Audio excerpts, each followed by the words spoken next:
Frères et sœurs, nous sommes aujourd'hui lundi 17 mars 2025, deuxième lundi de notre marche vers Pâques. Que la grâce du Seigneur vous fortifie pour renoncer à la vengeance et pour laisser agir la colère de Dieu. Que son amour vous remplisse afin que vous puissiez aimer vos ennemis et les combler de bonté, amassant ainsi des charbons ardents sur leur tête.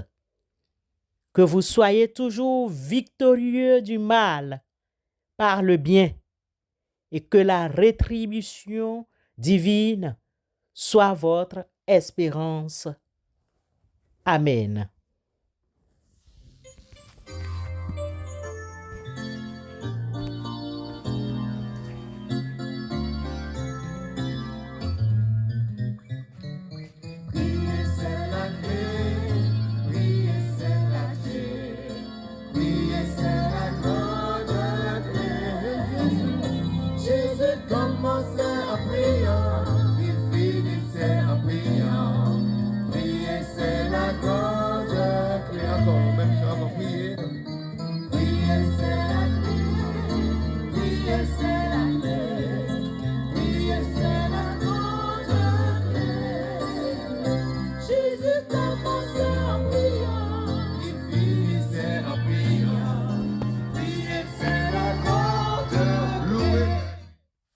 Bien-aimés frères et sœurs, ce matin, plongeons-nous dans la lettre riche et complexe de Paul aux Romains, chapitre 12, versets 19 et 20. Romains 12, 19 et 20. Peuple de Dieu au bout des ondes, après avoir exposé les fondements de la foi chrétienne dans les chapitres précédents, c'est-à-dire les chapitres 1 à 11, l'apôtre Paul se tourne vers les implications pratiques de cette foi dans la vie quotidienne. Il exhorte les croyants à vivre une vie de consécration, de service et d'amour les uns envers les autres. Les versets 19 et 20 s'inscrivent dans cette section pratique abordant spécifiquement la question de la vengeance et de la réponse aux ennemis. Paul appelle les chrétiens à renoncer à la vengeance personnelle et à laisser la justice entre les mains de Dieu.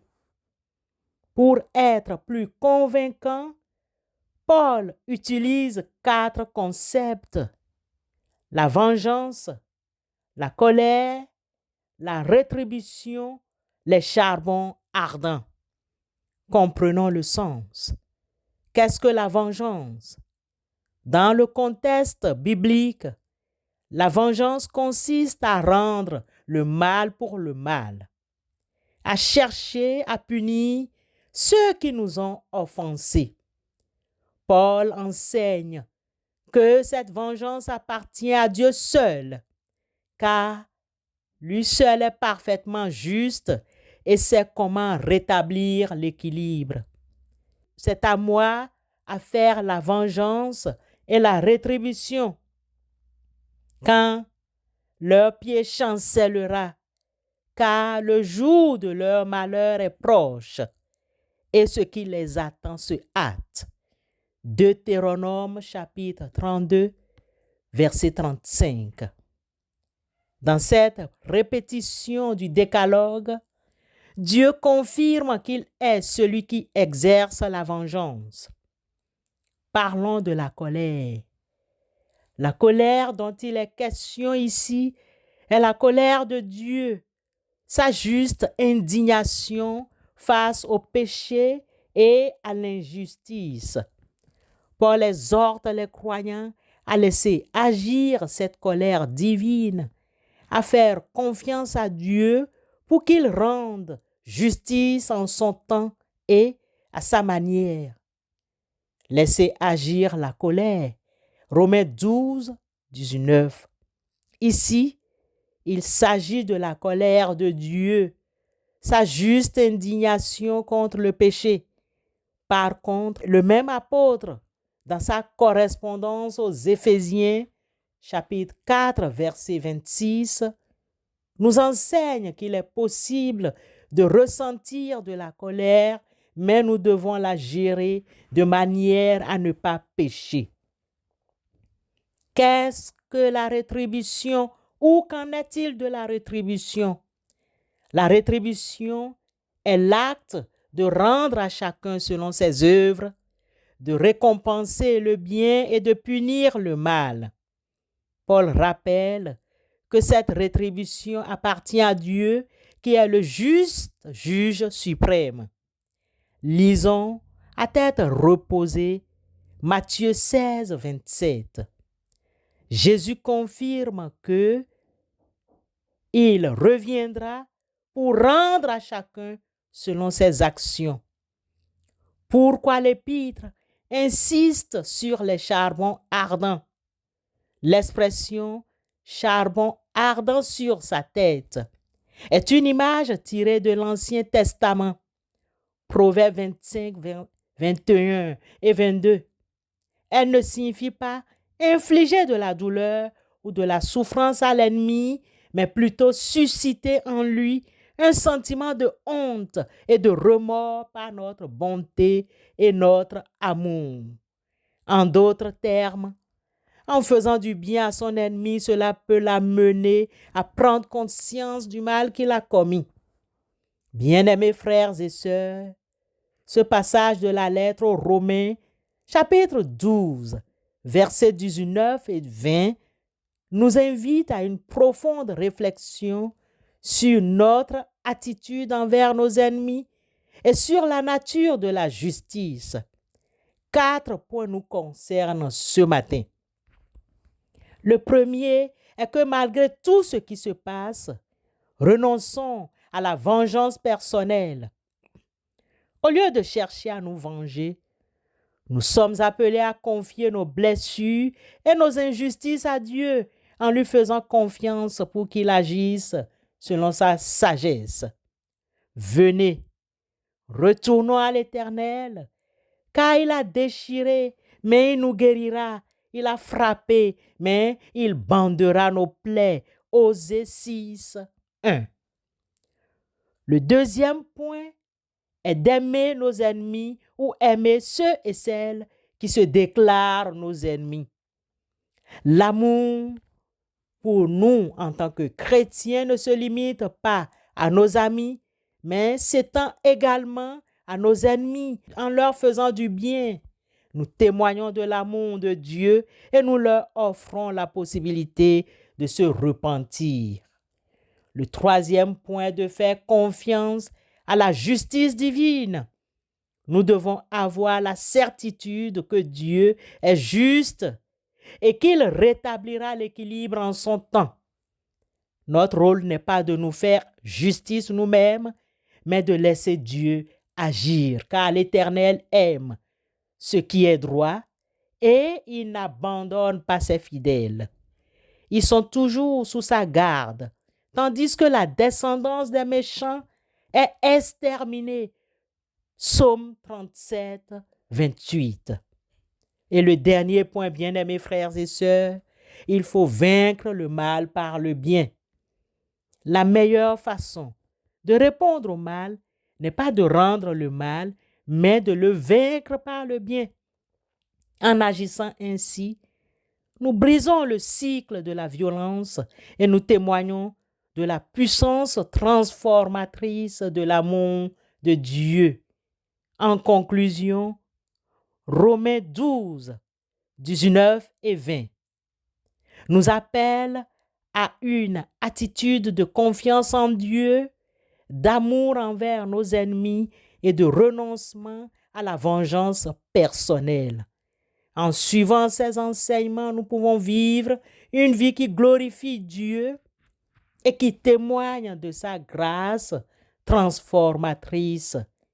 Amen.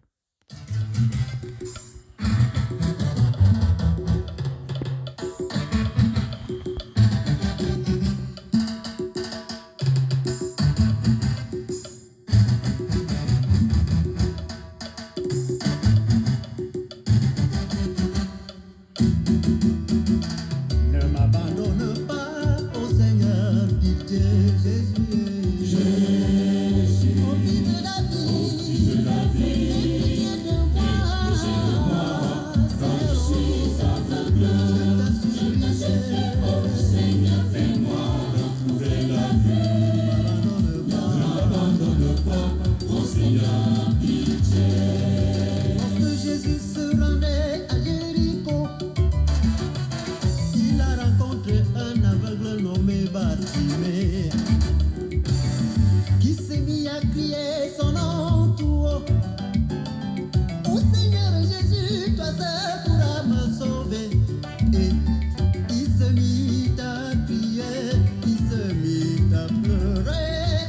Ô Seigneur Jésus, viens à mon secours. Jésus est, je suis au fils de la vie, pitié de moi.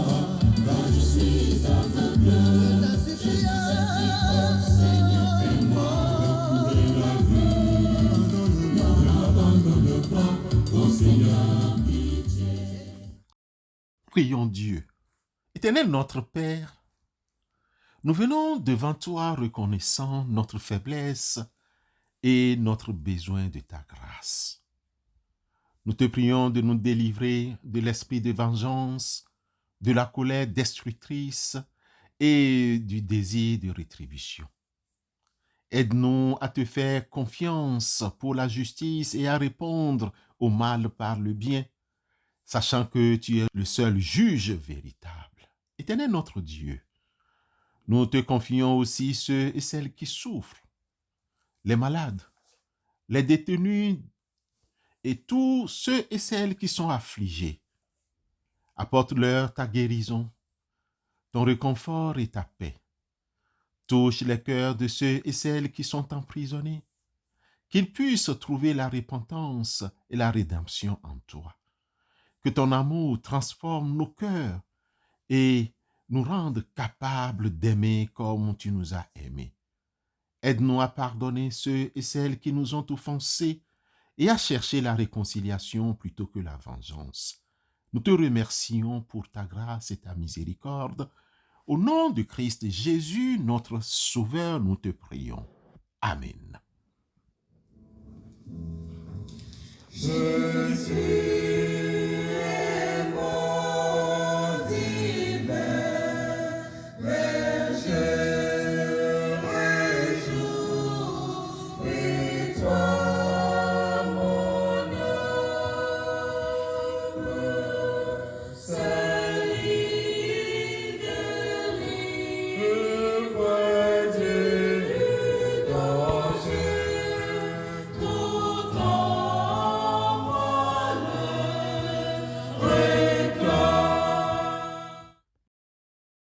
Recevons la bénédiction de notre Dieu. Que l'amour de Dieu, plus fort que toute haine, remplisse notre cœur et déborde sur celles et ceux qui vous entourent. Que la paix de l'Esprit Saint, qui surpasse toute compréhension, garde notre esprit et notre cœur, nous donnant la sagesse de laisser la vengeance à Dieu et de répondre au mal par le bien. Amen.